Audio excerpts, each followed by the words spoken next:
If you're a heat and air conditioning technician or even a salesperson, what are the 7 ways that you stay off the radar of management and ownership, and why does it matter? This is a super important question. I'm Scott Sylvan Bell. I'm coming to you live for HVAC Technician Sales Secrets on a perfect day to talk about sales and business and a perfect day to talk about you. I'm coming to you live from Sacramento. So here's the thing. I'll work with technicians and they'll say, hey, Scott, like, what are some things that I can do to succeed that nobody talks about? And I go, I gotcha. You stay off the radar, right?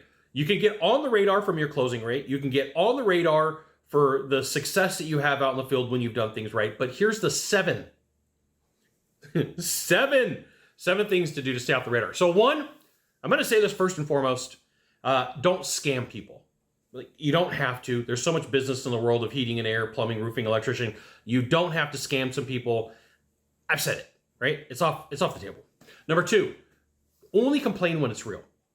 So I was on a management team. There was 16 or 17 managers.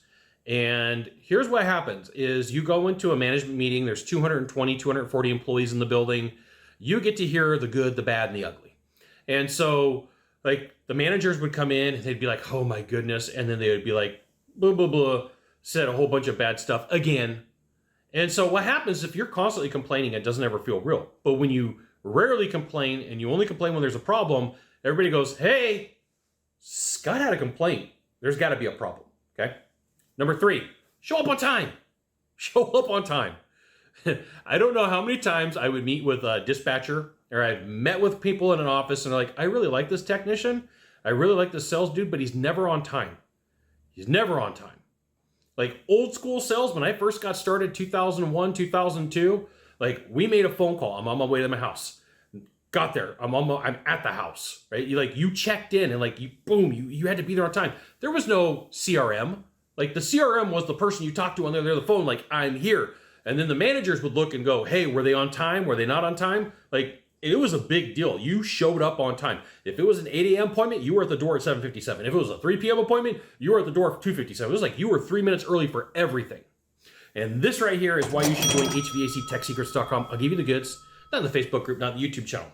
Number 4, do the work you're supposed to do.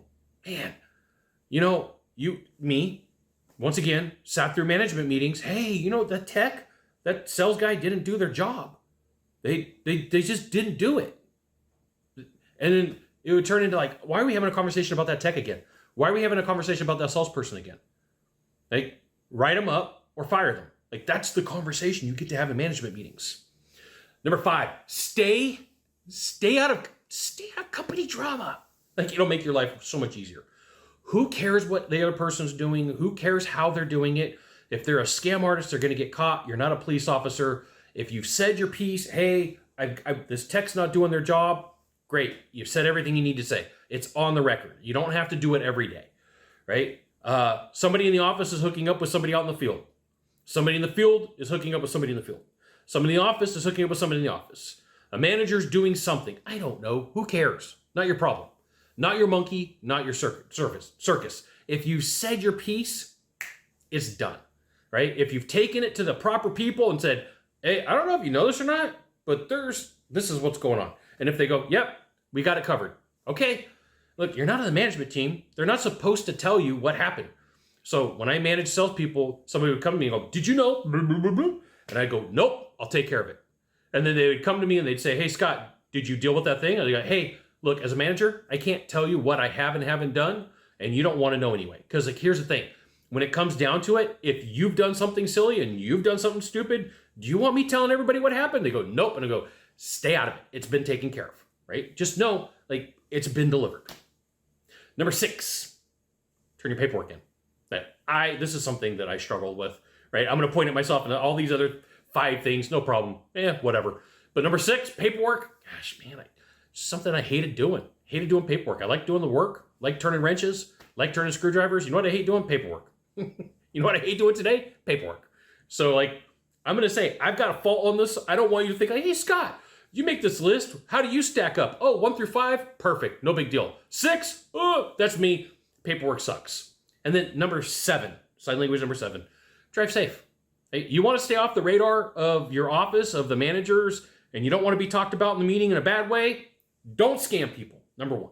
Number 2, complain only when it's real. 3, show up on time. 4, do the work you were supposed to do and do it the right way. Number 5, stay the heck out of company drama. Number 6, turn in your paperwork on time. Hi, I'm Scott. I screw up on that one. And number 7, I totally screwed up on that one. Number 7, drive safe. Just want to let you know that I appreciate you. You got one of 3 things to do from here. Just one of 3. Find the subscribe button. Click on it. Every time I send out a video, you'll get an update. 2, hit follow. 3, you know what you got to do. Share this video with a friend. Tag them. I'll love them. You'll love me. They'll love me. You'll be my favorite person of the day. We'll see you soon. Thanks for watching.